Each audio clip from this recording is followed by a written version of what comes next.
जाणार तर आहेच, मग तुम्ही काय करायचंय पुढे तुकोबरा सांगता काय सांगतात की तुम्ही काय करा. मीराबाईंनी शेवटी गोस्वामींना शरण गेल्या आणि अनेक युग त्या गोस्वामींची भगवान श्रीकृष्णाची त्यांनी भक्ती केली आणि अनेक युगानंतर भगवंतांनी त्यांना दर्शन दिलं आणि दर्शन घेऊन स्वतःच्या जवळ घेऊन. माणसाचा प्रत्येक जीवाचं कर्म आहे. कोणी असं समजून आमच्या जीवनामध्ये दुःख प्राप्तलेले आहे म्हणजे कोणीतरी आमच्या अलीकडच्या काळामध्ये खूप समजले आमच्या कोणीतरी काहीतरी केले नाही. आपलं कर्म आहे, कर्माची एनर्जी.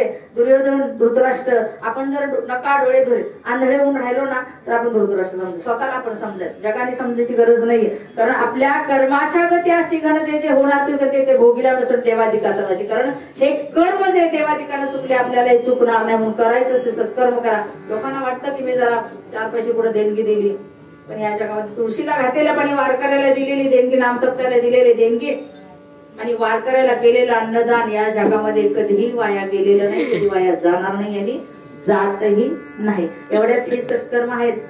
कुठलंही सत्कर्म केलं आम्हाला ज्ञानदान करावं, आम्हाला वाटलं मोठे योगदान आर्थिक सहकार्य करावं. आमच्या मनामध्ये रावण निर्माण झाला, अहंकार निर्माण झाला की आमची भक्ती तिथं आणि आपलं दिलेलं पण सगळं पाण्याचे तेल गेले तूप गेले हाती धुपाटणं असं होत. मग आपण कर्म धृतराष्ट्राला वाचलं, देवाला विचारलं, देवा म्हटले अरे आंधळा होतो राजा केलं 100 पुत्र दिलेस आणि मारलेस, काय उपयोग झाला का, द्यायचे तरी कशाला देवाशी भांडताना आम्ही कमी बोलतो का. आवाज तर अजिबात खाली नसतो. धृतराष्ट्र बारक्या आवाजात बोलला असेल का सांगा देवाशी.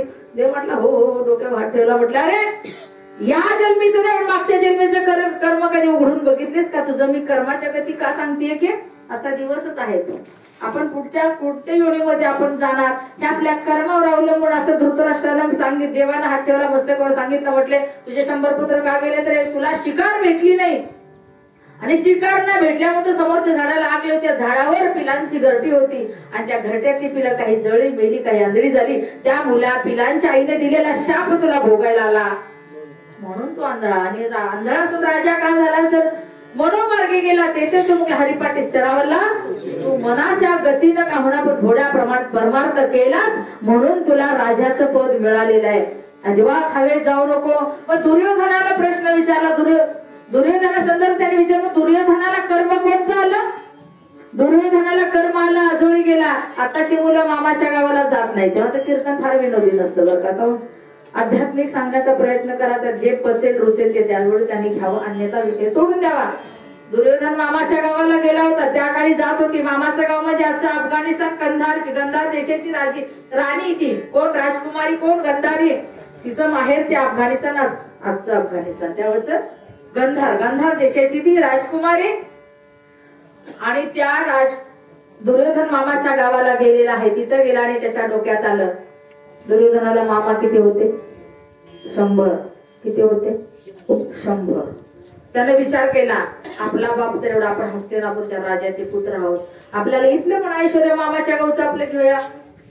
आणि त्याने काय केलं, त्या 100 मामांना काय केलं, जेलमध्ये टाकलं. कर्म 100 मामांना जेलमध्ये टाकलं आणि त्यांना सांगितलं मी जेवढे फुटाणे देतो तेवढ्या फुटाण्यावर तुम्ही जगायचं. पण त्यात सगळ्यात मोठा जो होता शकुनी मामा फार हुशार होता. शकुनी मामाने विचार काय केला, 100ला मारायला बसलाय, आपण हे 99 मारू, 99 जणांचे पोटाने स्वतः खायचं, स्वतः जगला. ते 99 भाऊ गेले पण म्हटले याचा सूड उगवायला मला इथं थांबले. पुढे काय वाटायला आलं, काय वाटायला आलं, अगं कर्मीचे उडावे त्या ते सुख दुःखी फळा ते भोगावया यावे. भोगतो न घरे